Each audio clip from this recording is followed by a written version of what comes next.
پیارے ناظرین کرام، السلام علیکم ورحمۃ اللہ وبرکاتہ۔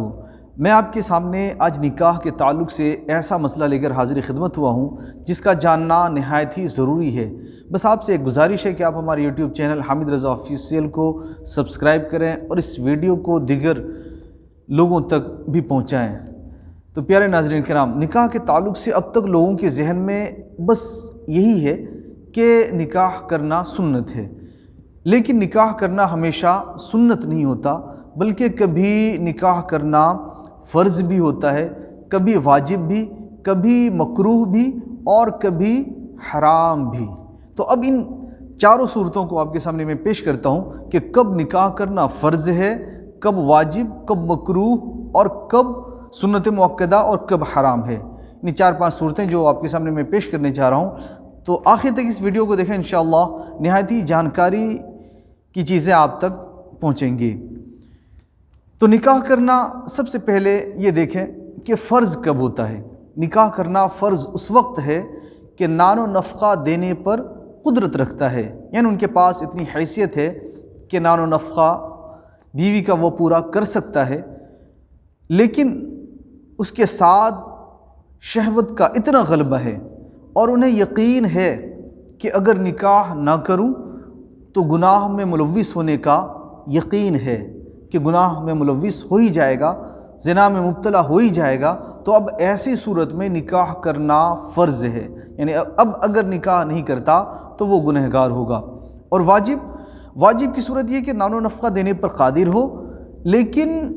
اس سے اندیشہ ہو، یعنی گناہ کے تعلق سے انہیں یقین نہ ہو کہ گناہ میں ملوث ہو ہی جائے گا، بلکہ اندیشہ ہو، ڈر ہو انہیں کہ ہو سکتا ہے کہ گناہ میں مبتلا ہو جائے گا، تو اب ایسی صورت میں نکاح کرنا واجب ہے، اگر نہیں کرتا تو بندہ گنہگار ہوگا۔ تو 2 صورت بتا دی گئی، فرض اور واجب کی۔ اب تیسری صورت مکروہ کی یہ ہے صورت کہ اگر نان و نفقہ دینے کے تعلق سے اسے اندیشہ ہو کہ نکاح اگر کر لیں گے تو زوجہ کا نان و نفقہ وہ ادا نہیں کر پائے گا، اور اس پر اسے یقین نہ ہو، اندیشہ ہو، تو اب ایسی صورت میں نکاح کرنا مکروہ ہوگا۔ اور پھر سنت نکاح کرنا کب ہے؟ تو نکاح کرنا سنت مؤکدہ تب ہے کہ اگر نان و نفقہ دینے پر قدرت رکھتا ہے، اتنی حیثیت ہے بندے کی کہ وہ نان و نفقہ دے سکتا ہے، اور غلبہ شہوت اتنا زیادہ بھی نہیں کہ وہ گناہ میں مبتلا ہو جائے، یعنی غلبہ شہوت کے تعلق سے وہ مطمئن ہے، لیکن نان و نفقہ دینے پر وہ قدرت رکھتا ہے، تو اب ایسی صورت میں نکاح کرنا سنت مؤکدہ ہے۔ تو اب وہ نکاح کرے، اگر نکاح نہیں کرے گا تو گنہگار نہیں ہوگا، لیکن نکاح کرنا اب بہتر ہے۔ اب آخری صورت جو میں نے آپ کے سامنے پیش کی کہ نکاح کرنا حرام کب ہوتا ہے، تو نکاح کرنا حرام کب ہوتا ہے یہ بہت ہی توجہ کے ساتھ سنیں، اس لیے کہ اس کا جاننا ہر مسلمان کے لیے لازمی ہے، نہایت ضروری ہے۔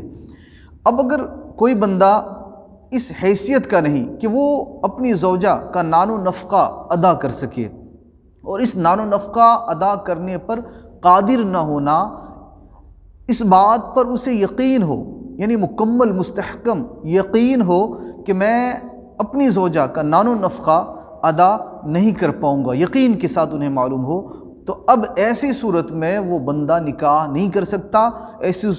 صورت میں نکاح کرنا اس کے لیے حرام ہے، جہنم میں لے جانے والا کام ہے،